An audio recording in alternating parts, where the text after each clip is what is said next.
तो इसको स्टार्ट करते हैं। इसमें जो क्वेश्चन है यहाँ पर, which of one of the following method of teaching can not be used interchangeably with each other. जो एक दूसरे से इंटरचेंजेबल नहीं हो सकता ईच अदर से, तो इसमें से वो कौन सा मेथड है। और यहाँ पर क्या है, ये चार ऑप्शन दिए हुए, इंसिडेंशियल मेथड, डायरेक्ट कोरिलेटिव और रेफरेंस मेथड। तो इसको एक एक से देखना है कि ये क्या होते हैं। तो सबसे पहले इंसिडेंशियल मेथड यानी कि क्या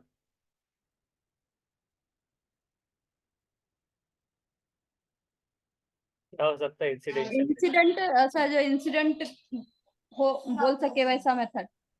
हाँ, हमको जैसे कि मतलब उसके वर्ड से लगता है कि इंसिडेंट, कोई भी एक इंसिडेंट। तो इंसिडेंशियल लर्निंग रेफर करता है any learning that is unplanned और अनइंटेंडेड। इंटेंशन से इंटेंडेड बनता है, मतलब इंटेंडेड मतलब क्या है, इंटेंशन हमारा ये इंटेंशन था, मकसद ये नहीं था, ऐसा चीज से आती। तो अनइंटेंड या अनप्लान्ड, जिसकी प्लानिंग नहीं होती। तो any learning that is unplanned और अनइंटेंडेड, इसको कहते हैं incidental learning. It develop while engaging in a task और एक्टिविटी। ये कब होती है कि जब कोई एक टास्क या एक्टिविटी में आप शामिल होते, एंगेज होते हैं। And may also arise as a by product of planned learning. और उसके बदले में हमको क्या मिलता है, एक बाय प्रोडक्ट मिलता है, एक नतीजा उसका प्लान लर्निंग का मिलता है। अब मतलब क्या हो रहा है इसका, यानी ऐसा हो रहा है कि जिसकी हमारी प्लानिंग नहीं थी, लेकिन एक इंगेज होकर एक्टिविटी से हमने वो चीज सीख ली, या फिर प्लान लर्निंग में आ गया, हाँ, उसके कंटेंट में। उसके एग्जाम्पल कुछ है क्या, जैसा मिसाल के तौर पे है कि a child is struggling to reach a bag of chips. एक बच्चा जो है तो स्ट्रगल कर रहा है एक चिप्स के बैग तक पहुंचने की। The adult crouches down to the eye level of the child and makes an inquisitive face। तो इसका मतलब क्या हो रहा है, if the child does not request independently, the adult models desire response chips, the child then requests chips। इसका मतलब क्या है, एक चिप्स के बैग तक पहुंचने की कोशिश कर रहा है बच्चा।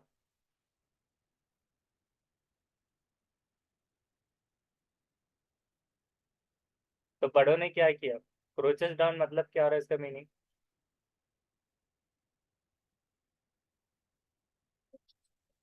हाँ, आई लेवल ऑफ चाइल्ड।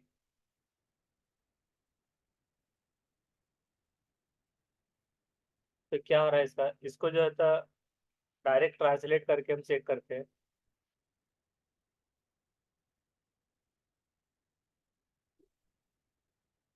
ये मिसाल से समझ में आएगा।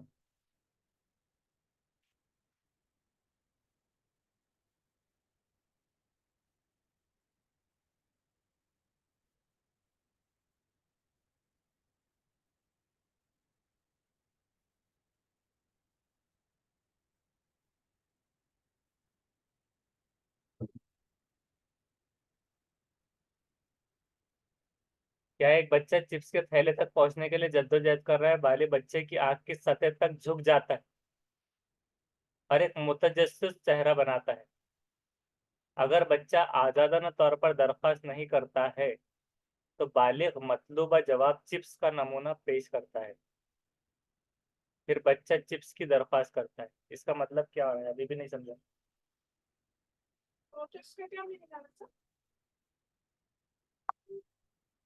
मतलब पूरे सेंटेंस का ही मीनिंग डायरेक्टली।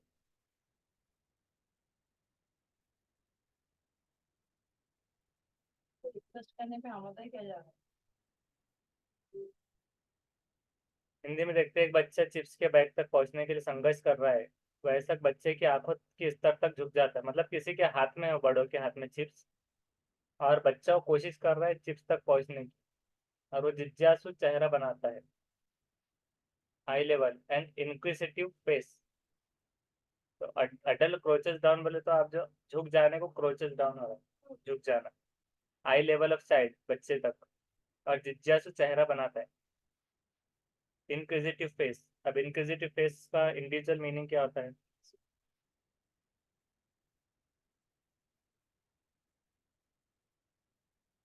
क्या होता है।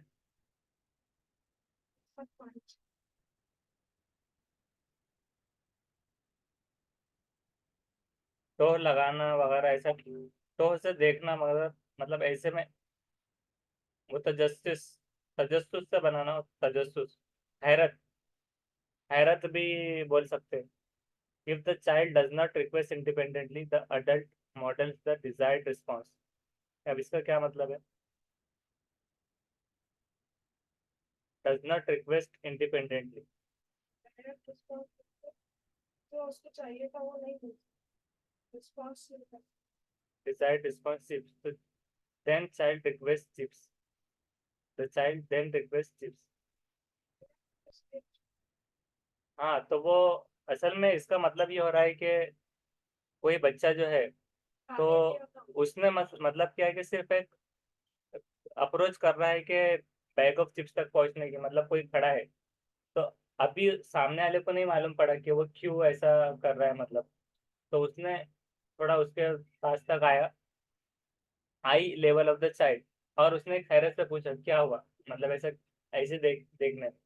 तो वो बोल रहा है कि जब तक बच्चा डज नॉट रिक्वेस्ट इंडिपेंडेंटली, मतलब डिपेंड होकर नहीं, इंडिपेंडेंटली खुद से जब तक वो बोलेगा नहीं, सामने वाला या तो क्या कर सकता है, डिजायर्ड रिस्पॉन्स को चिप्स चाहिए कि ऐसा बोल सकता है। तो जब बच्चा बोलेगा, रिक्वेस्ट करेगा यस चिप्स वगैरह, तो जब उसको वो चीज़ मिले, तो ये चीज़ आ रही है। मतलब बहुत ही डिफिकल्ट उसकी एग्जाम्पल थी ये वाली। एग्जाम्पल से समझिए कि इंसिडेंशियल टीचिंग एक फॉर्म ऑफ टीचिंग है कि जब टीचर टेक करता है एडवांटेज नेचुरली अक्योरिंग इंसिडेंट्स, ये सिचुएशन की, जो लर्निंग अपॉर्चुनिटी में प्यूपिल्स जो शागिर्द है उनकी तरफ से मिलता है। अब यहाँ मिसाल है कि teacher might use a video game, एक टीचर यूज कर रहा होगा वीडियो गेम या फेवरेट बुक कैरेक्टर एक लेसन पढ़ाने, माइट बोल रहा जो कि जुड़ा हुआ है, कर सकता है, माइट यूज। हाँ, तो पॉसिबिलिटी ये है लेस पॉसिबिलिटी में। तो इससे क्या मुराद होगा, इसको बोलिए।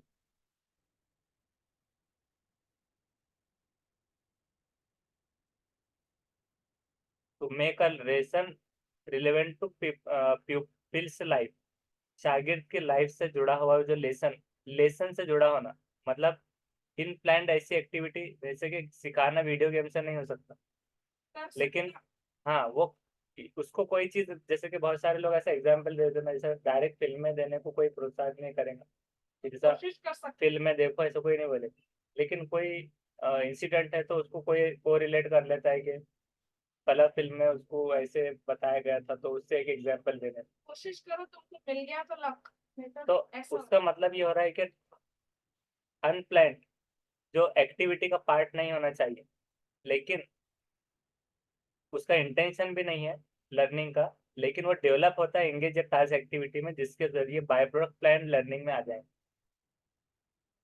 जैसे कि कोई वीडियो गेम में जैसे कि कुछ कैरेक्टर वगैरह या फिर कोई नाम ऐसा आता है, जैसा बहुत सारे लोग ऐसा कार्टून वगैरह देखते हैं, तब कार्टून में ऐसा बच्चों को नहीं बोलते अपन डायरेक्टली कि कार्टून देखो, लेकिन उसके अंदर कोई चीज रहती है तो उसके जरिए कुछ ऐसा नाम याद हो जाता है किसी को, या फिर जैसे कि वो इग्नो वगैरह जो आता है ना ईवीएस में, इग्लू इग्लू जो बर्फ से बने हुए जो रहते हैं, तो कार्टून में बच्चों को देख के आ जाता है कि हाँ हाँ, वो कार्टून में ऐसा इग्लू था, लेकिन उसका मकसद ये नहीं कि उसके जरिए वो लर्निंग करवाना, लेकिन उससे वो मकसद बाय प्रोडक्ट मिल पा रहा। तो अनप्लान्ड या अनइंटेंडेड वे रहेगा ये। इमेजेस में हम कुछ देखते हैं कि कुछ यहाँ पर काम का मिल रहा है कि इंसिडेंशियल लर्निंग का मतलब, इंसिडेंट जैसा कि उसका वर्ड है, इंसिडेंट मतलब क्या होता है, कोई भी एक वाक्य या फिर एक कोई भी एक वाक्य को बोले, तो वाक्यात वो नहीं रहते फिक्स्ड कि प्लानिंग वे में एक को इंसिडेंट हो गया, अपन बोलते हैं को इंसिडेंट हो गया, इत्तेफाक हो गया, तो जिससे बाय प्रोडक्ट मिल रहा है, तो इंसिडेंशियल लर्निंग में आ जा रहा है। और उसके 5 स्टेप्स है, wait, ask, express, prompt, reward. अब जैसा बच्चे की मिसाल दी गई थी, उसने वेट किया, पूछा, एक्सप्रेस किया उसको जो चीज लग रही थी, प्रॉम्प्ट, देन रिवार्ड, उसको वो चीज मिल गई अनप्लान्ड वे।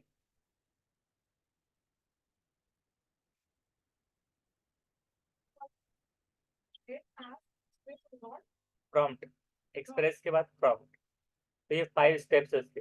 इनडायरेक्ट सिचुएशंस आते हैं उसमें, जिसको बोलेंगे इम्प्लिसिट इंस्ट्रक्शन, इनफॉर्मल इंस्ट्रक्शन जो हो सकते हैं, और डायरेक्टली इंस्ट्रक्शन भी आते हैं एक्सप्लिसिट, मतलब इतना रखने की जरूरत नहीं है, लेकिन इसको हम देख रहे हैं कि कुछ चीज से उसको आसानी से हम उसकी मम्मा ने हाथ पे बेल्ट बंदी, तो क्या एक्सपीरियंस कुछ? हाँ इसके नहीं, इसमें डायरेक्ट नहीं समझ में आ रहा है। वॉचिंग कॉपिंग बाय अदर्स, इमिटेशन, हाँ सब बोल सकते हैं। ये देखिए इसमें सब मेथड आ रहे हैं, इंसिडेंशियल और डायरेक्ट लर्निंग का। Result of being taught by parents, तो उसका तो हम बाद में देखेंगे, लेकिन ये इंसिडेंशियल लर्निंग से हम ये मुराद ले सकते हैं अभी फिलहाल। अनप्लान एक इंसिडेंट, ये देखिए ये डेफिनेशन में है, इंसिडेंट इज एपिसोड और experience in life of individual group. Wrong और राइट एक्शन भी आ सकते हैं उसमें, ग्रुप इधर pre plan to occur observation. ये डेफिनेशन अगर देखें तो पहले वाली में कंफ्यूजन होगा, तो उसको छोड़ दीजिए। अब देखते हैं डायरेक्ट मेथड। ये सारे मतलब लर्निंग लर्निंग के मेथड से, सीखने से मुराद, तो अब इंसिडेंट से आप डायरेक्टली ये रख लीजिए। अब यहाँ पर है डायरेक्ट मेथड। तो डायरेक्ट मेथड क्या है? System of teaching a foreign language using only that language and without emphasis on the study of grammar. मतलब यहाँ पर ग्रामर पर फोकस नहीं किया जाएगा डायरेक्टली। जैसे कि अगर कोई फॉरेन या टारगेट लैंग्वेज है, तो उसको ओनली दैट लैंग्वेज, उसी लैंग्वेज में ही उसको समझाया जाए, कोई ग्रामर या फिर उसको इननेट वगैरह चीज़ें नहीं आएंगी। इसके कैरेक्टरिस्टिक्स की लिखने की तो ज़रूरत नहीं है। समटाइम इसको नेचुरल मेथड भी कहते हैं। Foreign language, native language and use of only target language. मतलब नेटिव लैंग्वेज यूज नहीं होंगी कभी भी, तो ये याद रखना है। डायरेक्ट से ये याद रखिए कि कोई भी लैंग्वेज सीख रहे हैं अगर आप, तो उसको उसी लैंग्वेज में ही सीखना है आपको। कोई अपनी लैंग्वेज इननेट या एक्विजिशन के तौर पे जो मदर टंग फर्स्ट लैंग्वेज जो होती है वो हेल्प नहीं लेना है। तो वो चीज़ इसलिए नहीं हुई डायरेक्ट टीचिंग में, क्योंकि सीडीपी कहता है कि एक्विजिशन से टारगेट लैंग्वेज जो इननेट मदर टंग होती है, फर्स्ट लैंग्वेज जो होती है, उसके जरिए वो सीखता है, उसको हेल्प मिलती है। उस वजह से वो नहीं हुआ उसका क्वेश्चन। अब ये क्या था? Correlate method. कोरिलेट मेथड ये इन्वॉल्व होता है looking for relationship between variables. Support मिलता है sir. Involve looking for relationship, देखिए को रिलेशन से याद रखना है कि रिलेशनशिप इन्वॉल्व होंगी बिटवीन वेरिएबल्स। बिटवीन वेरिएबल मिसाल देखते हैं कि a researcher might be interested in knowing if users privacy setting in a social networking applications are related to their personality, IQ level of education। इससे आपने क्या समझा? Status, age, gender, income and so on. इसका क्या मतलब हुआ? Non experimental research method.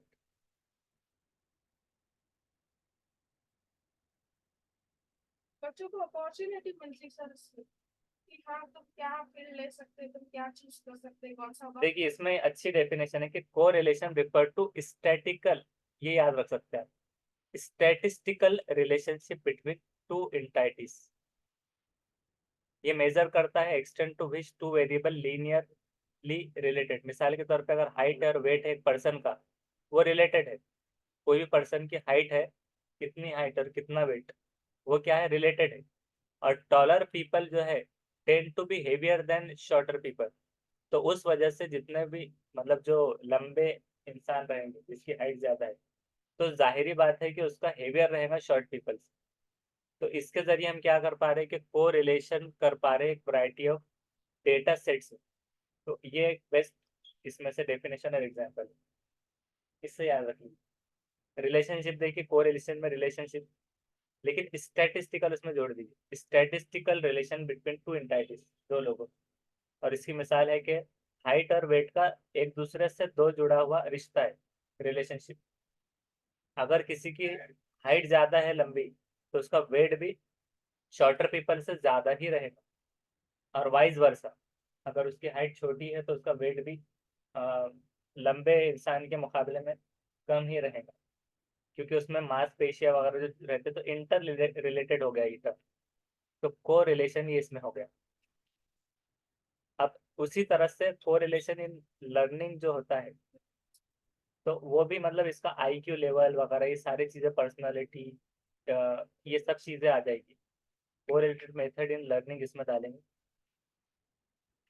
Teaching teaching डाल देंगे इसको। तो देखिए, कोरिलेशन अलाउ करता है assessment of whether two variables are systematically related with a group of individual. A single person may be show behavior of differs from most of the rest of group. Example, एक student है, वो study कर सकता है बहुत ज़्यादा घंटे and still not perform well on a test, लेकिन उसकी स्टडी से ये नहीं होगा कि उसका रिजल्ट अच्छा ही आए। अगर वो घंटों स्टडी भी करता है अगर, तो उसका रिजल्ट खराब हो सकता है और अच्छा भी आ सकता है। तो ये चीज़ हो सकती है, तो एक को रिलेट हो रहा है टीचिंग में, कोरिलेशन। रेफरेंस मेथड की बात करेंगे। Reference method special type of lambda expression में आ रहा है, तो इन टीचिंग करके हम सब में देखेंगे। अकॉर्डिंगली इसका मतलब क्या है रेफरेंस मेथड का, कि teaching methods where documents, text books, coordinates to events and manuscripts are used in addition to allocate school curricula. ये क्या होता है, यूज करता है, goes hand in hand with analysis, comparison, linking, foreground point of view, ये चीजें correlation में आती है। टीचर एक पर्सन है जो हेल्प करता है दूसरों को नॉलेज एक्वायर करने, कॉम्पिटेंस, वैल्यूज। तो टीचर की डेजिग्नेशन जो है ऑफिस की पोजीशन की डिवोट करती है फील्ड ऑफ एजुकेशन में, pattern, instruction, educational information, formal है, सिस्टमेटिक में। उसकी एग्जाम्पल कुछ है तो चेक करते हैं।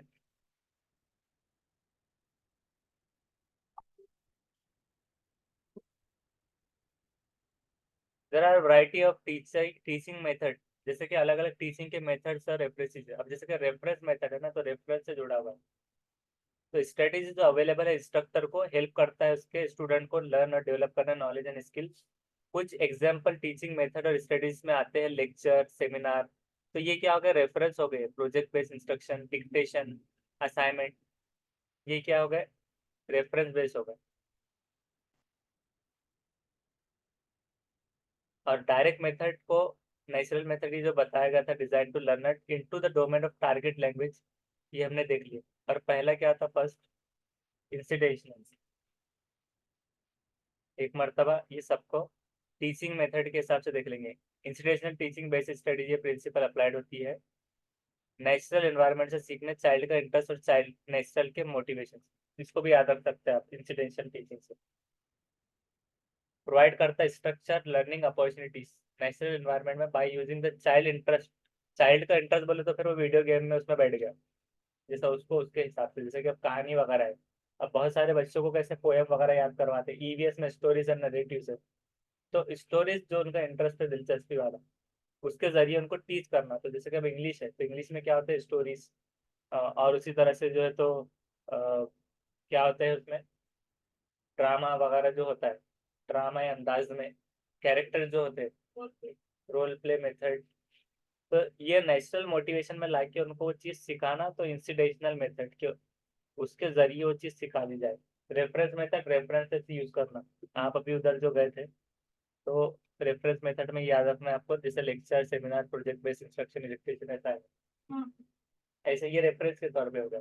और डायरेक्ट क्यों नहीं हो रहा है उसमें, फिर उसका जवाब जो है डायरेक्ट, ये किसी ना किसी से रिलेट है ये। Can not be use interchangeably with each other.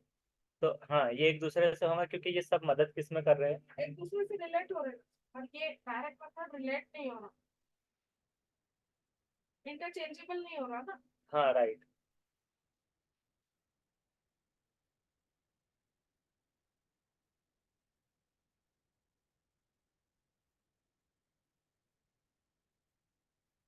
क्योंकि ये सारे हेल्प करेंगे एक बच्चे को, मतलब लर्निंग अच्छी हो पाने में, टीचिंग में। लेकिन डायरेक्ट में ऐसा है कि फॉरेन लैंग्वेज पे फोकस किया जा रहा है विदाउट यूजिंग मदर टंग, जबकि सीडीपी बताता है पेडागोजी कि आपको मदर टंग में बोलने की आज़ादी उनको देना चाहिए। तो इस वजह से ये नहीं हुआ डायरेक्ट मेथड। उसके बाद यहाँ पर ये विच of the following statement is true, मतलब ये चीज इसलिए कवर हो गई अभी, जैसे कि अब कभी ऐसे सवाल आ जाता है अगर कि बाई चांस के अनप्लान्ड एक्टिविटी को आप क्या करें, आप उसको तुरंत मतलब इंसिडेंट से याद रख के कर ले। को रिलेट क्या होगा, तो आप को रिलेट को कैसे याद रख सकते हैं बताइए अभी। रिलेट से स्टैटिकल, उसका डेवलपमेंट अगर वो घंटों स्टडी कर रहा है तो राइट, तो ये इसमें क्लियर हो जाएगा। तो इसको लेंदी गया, लेकिन ये कैसे आपके आगे आने वाले 4 टॉपिक्स में कवर हो जाएगा इंशाल्लाह। अब इसकी देखिए आंसर की के हिसाब से हम इसको चेक करते हैं। ये दिसंबर 2018 का क्वेश्चन पेपर है और इंग्लिश का चल रहा है।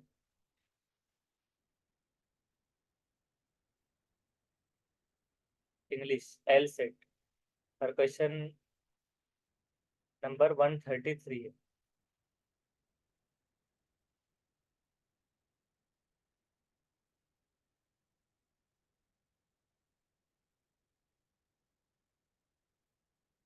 तो 133 का आ गया सेकेंड। अब ये जो था फॉलोइंग इज ट्रू, ये पेडागोजी का था, इसमें से कौन सा स्टेटमेंट सही है।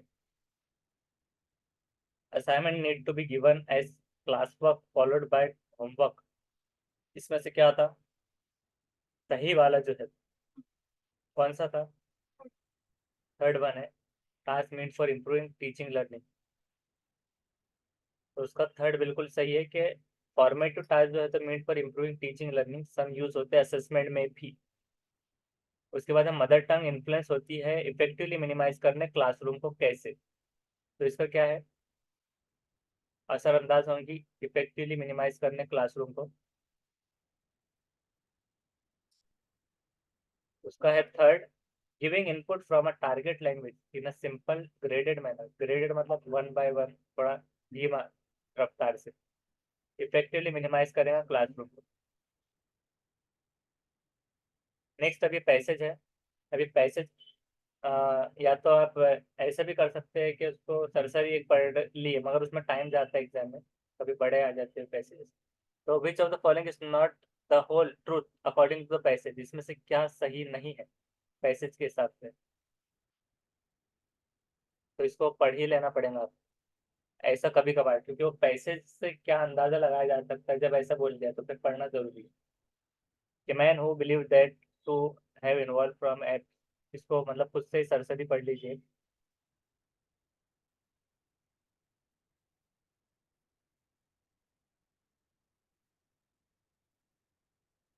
पेपर में नहीं भी पढ़ी लेकिन अभी प्रैक्टिस में पढ़े ना सर तो थोड़ी रीडिंग स्किल भी बढ़ते हैं। राइट, लेकिन कैसा ऐसा सवाल आया तो पढ़ना जरूरी हो। नॉट द होल ट्रूथ, तो कौन सा नहीं, necessity is the mother of invention, man desires to cut down his needs and wants, man learn to happy with what he has, man has desire of beauty and grace. अभी देखिए पढ़ते पढ़ते मैं यहाँ पे ब्यूटी एंड ग्रेस देखा था, कहाँ पर था, ये है desire beauty and grace. Not only seeks the satisfied needs but also कैसे desire of beauty and grace, eager to satisfy passion, तो कौन सा नहीं आएगा। First mother of invention, necessity is the mother of invention की, mother को necessity नहीं है इन्वेंशन। तो 136 का फर्स्ट सही है कि necessity is the mother of invention, जरूरत नहीं है। उसको क्या बोलते हैं उर्दू में, इन्वेंशन मतलब क्या बोलते हैं उर्दू में, इन्वेंशन को इजादात, इजाद करना तो इजाद। जरूरत इजाद की माँ है, ये बोलते हैं लेकिन पैसेज के हिसाब से नहीं है। हाँ। अगर वैसे पढ़े तो ऐसा लगता है अरे ये तो पढ़े थे यही सही होगा, तो ये नहीं है। बाकी ये मैन के ऊपर है कि कट डाउन करता है उसकी नीड्स एंड वांट्स, हैप्पी होता है जो उसके पास है, और desire of beauty and grace, ये चीजें हैं। नेक्स्ट है what does the maximum mention the passage teachers, तो अभी पैसेज हमको क्या सिखाता है, to be slave of our needs and wants, हमारा गुलाम बनना नीड्स और वांट्स के, या फिर to endure constantly to create new passions and desire, to be active in life and do something to help mankind, to be worldly in the strict sense of the term, third to be active in life and do something to help mankind, मतलब अच्छा हाँ, तो third बिल्कुल सही जवाब है। Third active रहना life में और कुछ करना इंसानियत के लिए, मैनकाइंड। नए पैशन और डिजायर को बस बनाते चलना कॉन्स्टेंटली, ये भी नहीं है। Worldly strict sense of term, ये भी। What does the spirit within man tell him to do? Spirit मतलब क्या बोलते हैं स्पिरिट को? जुनून कहेंगे क्या? Curiosity. तो रूहानियत, जी, रूहानियत ना। हाँ, एक रूहानियत वगैरह, और ये एक जुनून में भी आ गया यहाँ पर स्पिरिट, कुछ करने का जज्बा। तो evaluate the situation intelligently to cut down his desire and passion, to acquire more and more wealth and comfort, to be mixture of varied motives. क्या रहेगा? Cut down his desires and passion. तो यहाँ पे cut down की बात की गई थी कि वो क्या करेगा कि उसके डिजायर और पैशन जो है ख्वाहिशात को, उसको कट करेगा। मोर and more wealth and comfort करेगा तो बादशाह भी बन गया, तो चाहत उसकी खत्म नहीं होगी, दुनिया फतह करेगा पूरी। और जिसने दुनिया फतह किया था उसका नाम क्या था? उसने एक वसीयत लिखा था, नहीं, उसने बोला था कि आधी दुनिया फतह जिसने किया था, तो उसके दोनों वसीयत किया था कि दोनों हाथों को खाली ले जाया जाए ताकि सबको लगे कि कौन है। खाली आता है, खाली आते हैं। हाँ, तो था कौन वो, किसने बोला था? अब इतना बोले आपने, ये बोला। ये होमवर्क में ले लीजिए आप। किसने बोला था? बहुत कॉमन है, ऑनलाइन से कोई बोलेगा? लुकमान है क्या? जी, वो आपकी आवाज बराबर नहीं आ रही।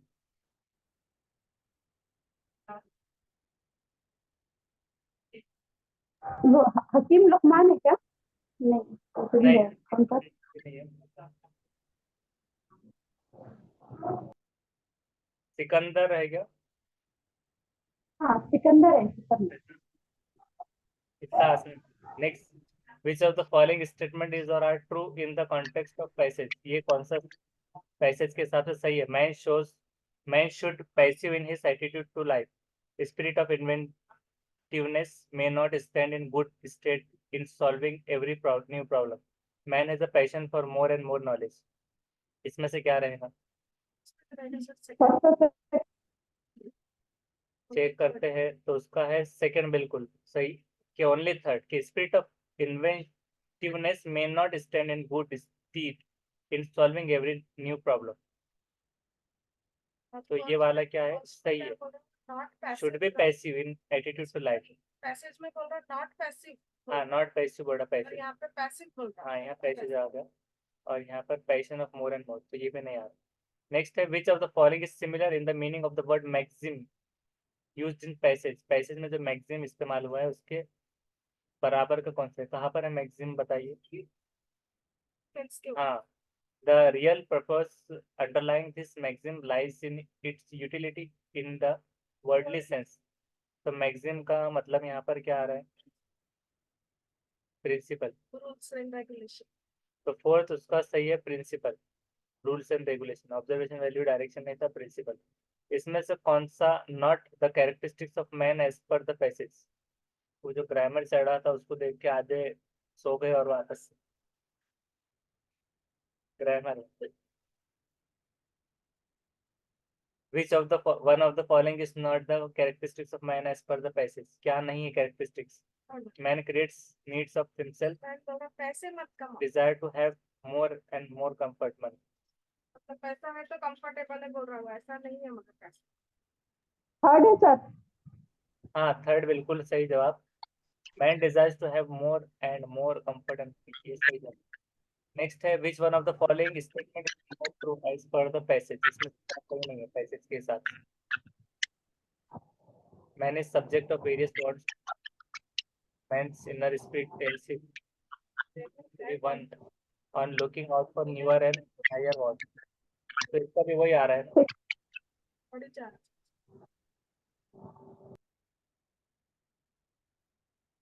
तो इसका third, man's inner spirit tells him to be on the lookout for newer and higher words, ये सही जवाब है, ये सही नहीं है इसका। नेक्स्ट है choose the word which is opposite in meaning to the word seeks as use in passage. Seeks का क्या होगा? सीख करना मतलब सीख वाले को कुछ हासिल करना, हासिल कुछ करना। नया लर्न करना, उसका हाँ अवॉइड। अपोजिट तो होगा। 143 avoid is right answer. Next है which one of the following is similar in the meaning of the word exotic as used in passage. आवाज नहीं आ रही। पैसेज में एक्सोटिक कहाँ पर है? ये चीज़ है। He has within him a spirit which is ever exhausting him to cut down his needs and learn to be happy with what he has. इसमें से कौन सी लाइन है? ये ना, हाँ, he has within him a spirit which is ever exhorting him to cut down his needs and learn to happy। तो यहाँ पर क्या हो रहा है exhorting का मतलब?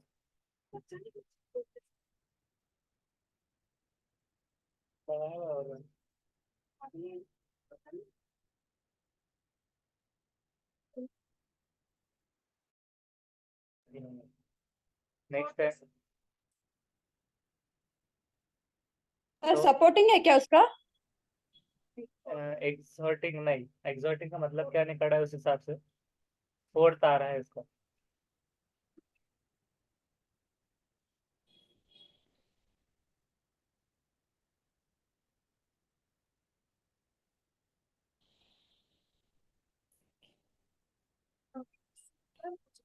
नसीहत करना होता है एक्सॉर्टिंग मतलब। तो अर्जिंग, अब अर्जिंग मतलब क्या होता है? ताकीद करना। ताकीद और नसीहत एक ही है। क्लेरिफाई, सपोर्ट, डिमांडिंग नहीं है। तो नसीहत करना, ताकीद। उसके बाद अभी यहाँ पर ये पैसेज है, हम डायरेक्ट शुरू करते हैं question answers. Which one of the following is not a product that has been made with Kevlar. अब यहाँ पर देखिए मेड विद बाय केवलर कहाँ पर है लिखा हुआ?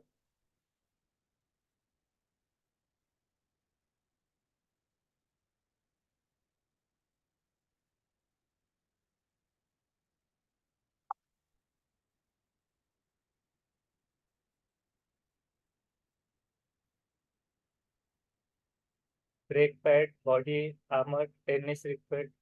जो प्रोडक्ट नहीं था मतलब तीन मिलेंगे एक नहीं मिलेगा तो वो जवाब रहे।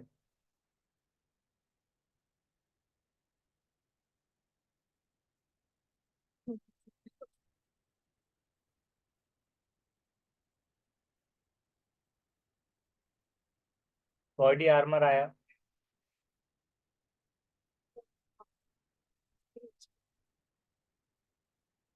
तो जो नहीं है। कौन सा नहीं है कुछ भी ना? हाँ तो आप ऊपर लीजिए सर, ये ऑप्शन देखिए यहाँ पर इन्वेंटेड केवलर। हाँ लास्ट में है। Kevlar remarkable fabric for state invention.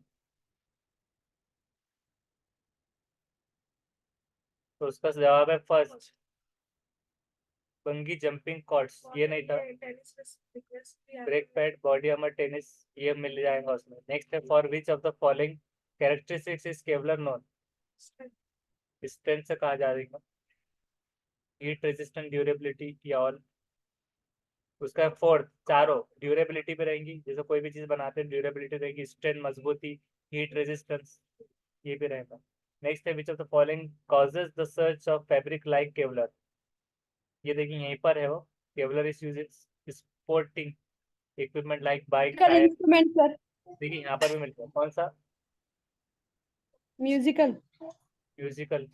तो फोर्थ आ रहा है इसका शॉर्टेज इन गैसोलाइन सप्लाई। म्यूजिकल में तो आएगा वो बेटर और रिप्लेस और पुलिस ऑफिसर।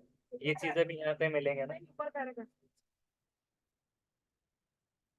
कैसो like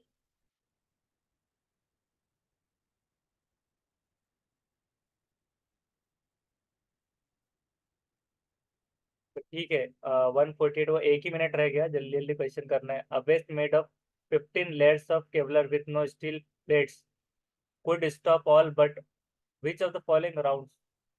handgun, shotgun, rifle, rifle. तो थर्ड राइफल राउंड्स ये सही है इसका। स्टॉप करेगा जो ये पैसेज में मिल जाएंगे, इसको जल्दी जल्दी देखना है क्योंकि एक मिनट रह गया। How much stronger is Kevlar than steel. कितने 5 टाइम। कहाँ पर आया था? ऊपर आया सर। For paragraph. 5 sir.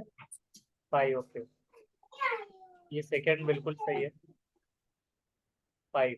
और इसके बाद है last what product Tired. Tyres, कौन सा product use करा उसने? उसने टायर यूज करा। इम्प्रूव इन्वेंटेड केवलर, ये तो बनाया उसने ब्रेक पैड और आर्मर। मिल्क तो यूज नहीं करेंगे तो टायर्स, यूज नहीं करा उसका प्रोडक्ट मिल्की वे के जैसा दिख मिल्की रहा वे के जैसे दिख रहा था। हाँ और तो ये ये प्रोडक्ट यूज करा उन्होंने फोर्थ टायर्स को यूज किया। तो ये इंग्लिश हो गया। उसकी एक मर्तबा थोड़ा शुरू शुरू में लेंथी जो क्वेश्चंस आते हैं, जैसे हम उसको समझ के चलते हैं।